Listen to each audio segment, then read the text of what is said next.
जय श्री माधव जय श्री माधव जय श्री सत्यंत माधव। षड्विंशोऽध्याय। षड्विंशे नरक विधान जे पापे जेउ दंड मान। राजा परीक्षित वाच विचित्र गति लोकंकर तुम्भे कहिल मुनिवर ए कथा संशय मो मने एबे कहिबा विद्यमाने। श्री शुकवाच त्रिगुण विचित्र हुई राजन शुण मन देई कर्तार मते फल पाई श्रद्धा अश्रद्धा बेनी होई सकल गति सभिंकर तारतम्ୟରେ होए स्थिर ए अनंतरे एबे शुण निषिद्ध अधर्म लक्षण धर्म अधर्म बेनी मत श्रद्धा अश्रद्धा जे विदित समान कर्म फल मान काहारी नुहई राजन जेते अविद्या काम्य कर्म ଏହା ଲକ୍ଷଣ ପରିମାଣ ଗତି ଯେ ଶତ ଶତ ମତ ପ୍ରବୃତ୍ତ ହୋଏ ପରୀକ୍ଷିତ ଏହାର ଗତି ଅଗୋଚର ବିସ୍ତାରି ବର୍ଣ୍ଣିବୁ ଅପର। ରାଜା ପରୀକ୍ଷିତ ବାଚ ଭୋ ମୁନି ତ୍ରିଲୋକ ବାହାରେ ନରକ କିବା ଅନ୍ତରାଳେ କିବା ତ୍ରିଭୁବନ ମଧ୍ୟରେ କହିବା ସାବଧାନେ ମୋରେ।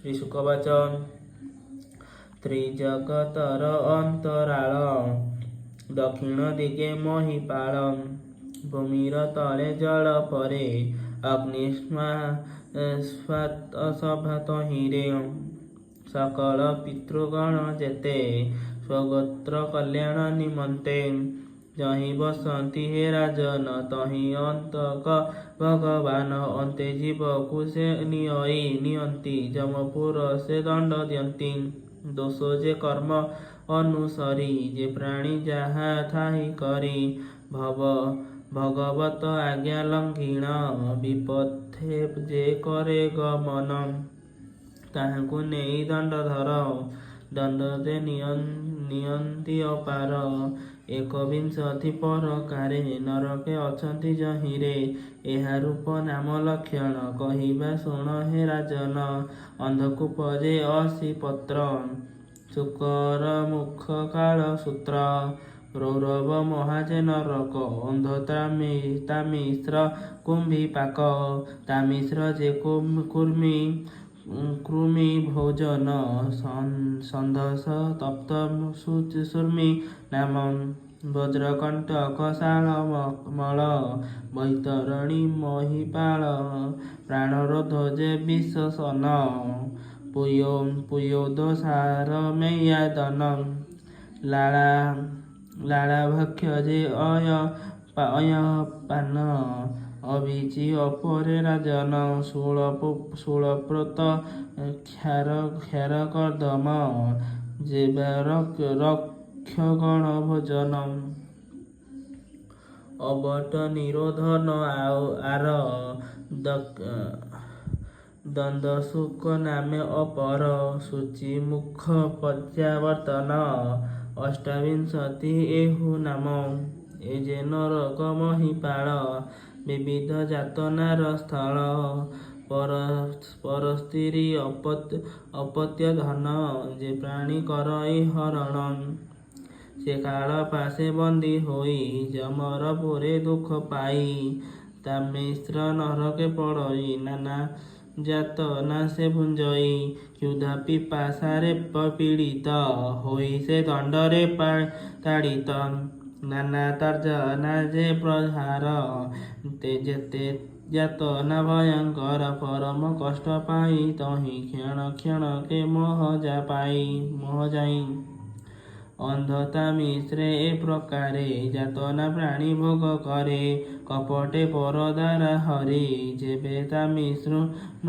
ଉପୁରି ଦେବେ ପଡ଼ଇ ସେ ଯେ ତହିଁ ଯାତନା ସିନ୍ଧୁରେ ବୁଡ଼ଇ ନଷ୍ଟ ହୁଅଇ ମତି ତାର ଦୃଷ୍ଟି ନାଶଇ ନୃପବର ମୁହିଁ ମୋହର ଭାବ ବହି ପ୍ରାଣୀ ଦ୍ରୋହକୁ ଯେ ଚିନ୍ତଇ କୁଟୁମ୍ବ ପାଇଁ ହିଂସା ବହି ସେ ପ୍ରାଣୀ ରୌରବେ ପଡ଼ଇ ଯେ ଜୀବ ହିଂସନ୍ତି ସଂସାରେ ତାହାଙ୍କୁ ପର ଯେ ଲୋକରେ ରୌରବ ମୂର୍ତ୍ତି ଜୀବ ହୋଇ ସେଠାରେ ତାହାଙ୍କୁ ହିଂସଇ ମହାରୌରବ ଏହି ମତ।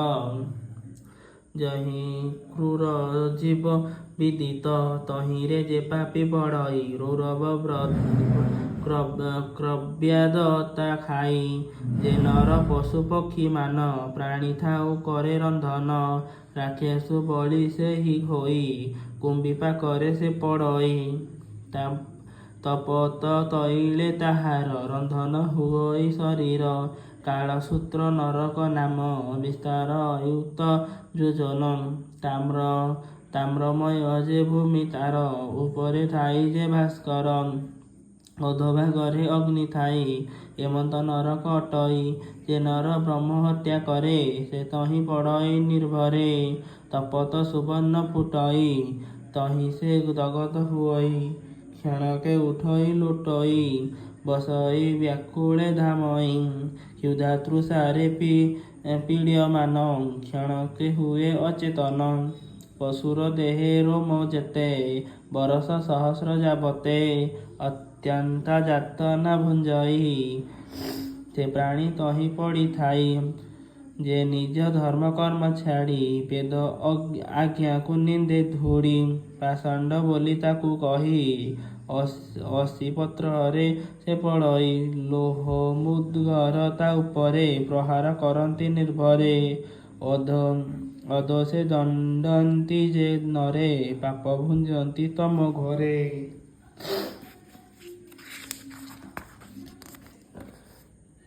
ଅତ୍ୟନ୍ତ ପାପ ରାଶି ବହି ଶୂକର ମୁଖେ ସେ ପଡ଼ଇ। ତହିଁରେ ପୁରାଇ ନିର୍ଭରେ ନାନା ଆୟୁଧର ପ୍ରହାରେ। ଇକ୍ଷୁ ଦଣ୍ଡର ପ୍ରାୟ କରି ତାକୁ ପେଶନ୍ତି ଦଣ୍ଡଧାରୀ। ଅତ୍ୟନ୍ତ କଷ୍ଟକୁ ସେ ପାଇ କ୍ଷଣ କ୍ଷଣକେ ମୋହ ଯାଇ। ଏ ଯେ ସଂସାରେ ନର ଦେହି କ୍ଷୁଦ୍ର ପ୍ରାଣୀକୁ ପୀଡ଼ା ଦେଇ। ହିଂସଇ ଜ୍ଞାନହୀନ ମତେ ସନ୍ତର୍ପ ଲଭଇ ତେମନ୍ତେ। ସେ ପ୍ରାଣୀ ପରଲୋକେ ଯାଇ ଅନ୍ଧକୂପରେ ପଡ଼ିଥାଇ। ସେ ଗ୍ରାସ ନ ବାଣ୍ଟି ଭୁଞ୍ଜଇ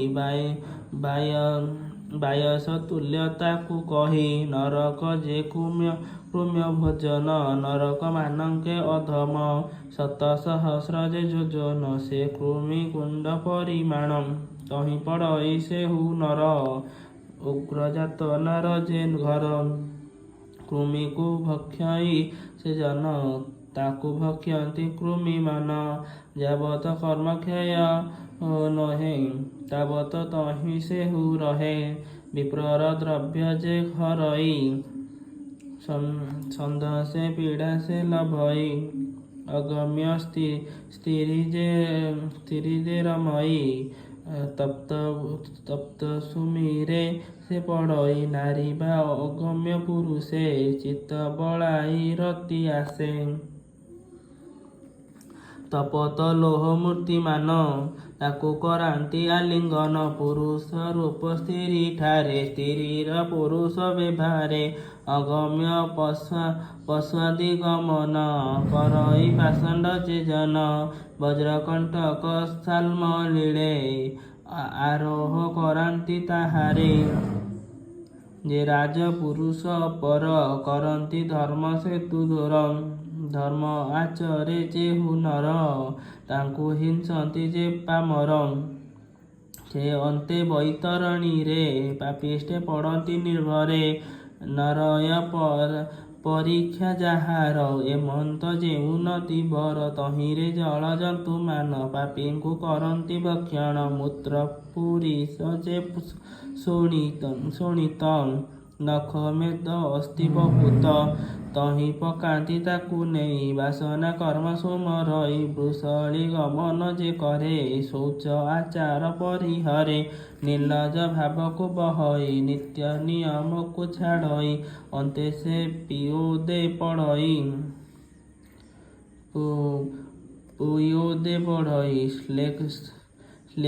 ଶ୍ଳେଷ୍ମା ଯେ ମଳମୂତ୍ର ଯହିଁ। ଅତି ବିଭତ୍ସ ଯେ ଭୋଜନ ତାହାକୁ ଭୁଞ୍ଜଇ ସେ ଜନ।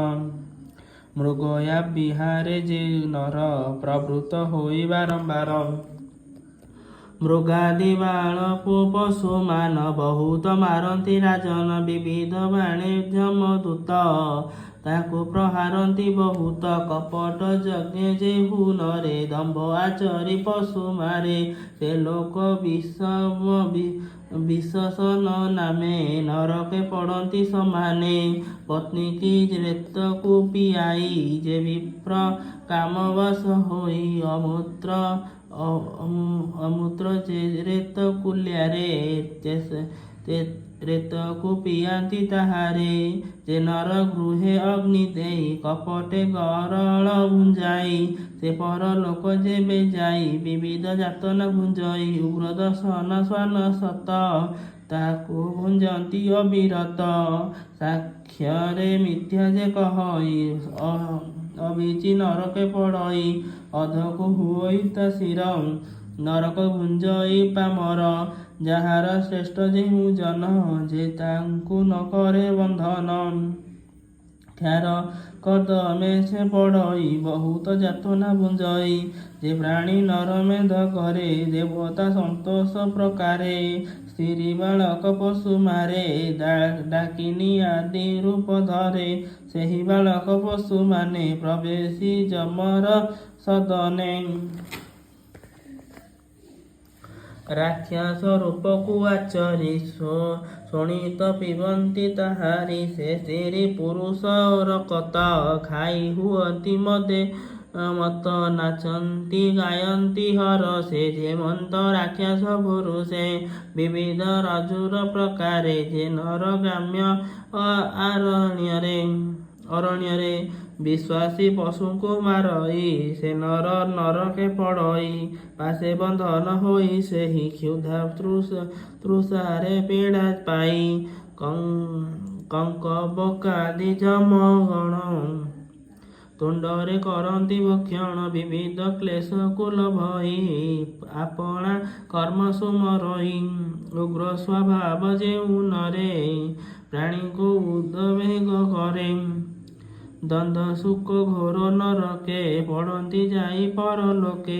ପଞ୍ଚ ବା ସପ୍ତ ମୁଖ ଯାର ଏମନ୍ତ ଦ୍ୱନ୍ଦ ସୁଖ ବର ଅନେକ ଅଛନ୍ତି ତହିଁରେ ଭକ୍ଷନ୍ତି ସେ ପାପୀ ନର ଶରୀରେ।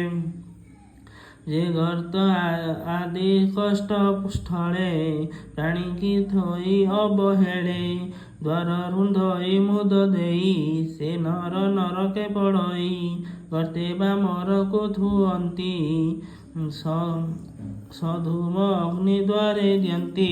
ପୂର୍ବେ ଯେ ଆସି ଯାଇ ନାହିଁ ଅତିଥି ଯାବରେ ଆସଇ। ଗୃହେ ନ ରଖି ତାକୁ ଯେବେ ଅବଲୋକଇ କ୍ରୋଧ ଭାବେ। କୁତ୍ସିତ ବାକ୍ୟ ତାରେ କହି ଅନ୍ତେ ସେ ନରକେ ପଡ଼ଇ।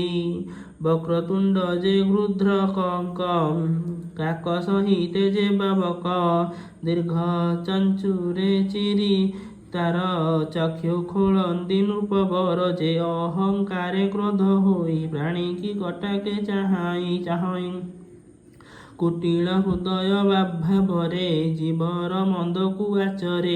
ଅନ୍ତେ ସେ ଯାଇ ପରଲୋକେ ପଡ଼େ ନରକ ଶୋଚି ମୁଖେ। ତହିଁରେ ପାପୀର ଶରୀର ପୀଡ଼ନ୍ତି ଯମର କିଙ୍କର। ଏମନ୍ତ ପ୍ରକାରେ ରାଜନ ଶତ ଶତ ନରକ ମାରନ ଅଚଇ ଯମର ସଦନ। ତହିଁ ପାପୀଙ୍କ ନିଜ ସ୍ଥାନ ଯେ ଯେତେ ଧର୍ମ ଆଚରଇ ସେ ରୂପେ ଫଳ ସେ ଭୁଞ୍ଜଇ। ନିବୃତ୍ତି ମାର୍ଗର ଲକ୍ଷଣ ଆଗେ ତ କହିଛୁ ରାଜନ। ଏ ଚତୁର୍ଦ୍ଦଶ ଭାଗ ହୋଇ ବ୍ରହ୍ମାଣ୍ଡ କୋଶ ଏ ବୋଲାଇ ପୁରାଣ ଅନୁମାନ କରି ତୁମ୍ଭରେ କହିଲୁ ବିସ୍ତାରି। ଯେ ଭାଗବତ ନାରାୟଣ ମହାପୁରୁଷ ଭଗବାନ ଗରିଷ୍ଠ ରୂପ ତାହାଙ୍କର ମାୟା ଗୁଣରେ ନୃପବର। ଯେତେକ ବର୍ଣ୍ଣିଲଇ ମୁହିଁ ସକଳ ରୂପ ସେ ଅଟଇ। ଯେ ନର ଶ୍ରଦ୍ଧାବନ୍ତ ହୋଇ ପଢ଼ଇ ଶୁଣାଇ ସେ ସାଧୁ ଭକ୍ତ ଶୁଦ୍ଧ ନର। ପରମ ଆତ୍ମା ଯେ ଈଶ୍ୱର ଅଚିନ୍ତ୍ୟ ରୂପଟି ଯାହାର ପରମ ସୂକ୍ଷ୍ମରୁ ଯେ ପର ଅତି ସୂକ୍ଷ୍ମରୁ ସୂକ୍ଷ୍ମତର।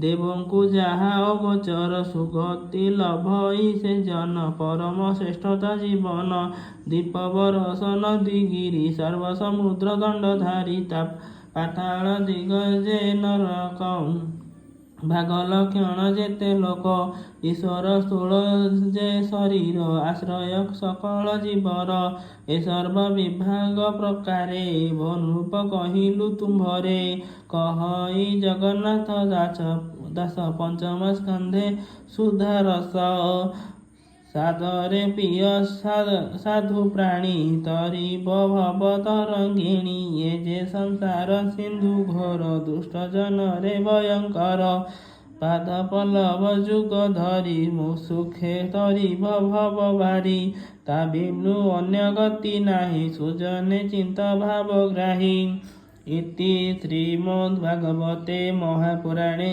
ପାରମହଂସ୍ୟାଂ ସଂହିତାୟାଂ ବୈୟାସିକ୍ୟାଂ ପଞ୍ଚମ ସ୍କନ୍ଧେ ଯମାଳୟନର ବର୍ଣ୍ଣନଂ ନାମ ଷड्विंशोऽध्यायः समाप्तोऽयं पंचम स्कन्धः हरि ओं तत्सत्। जय श्री माधव, जय श्री माधव, जय श्री सत्यंत माधव।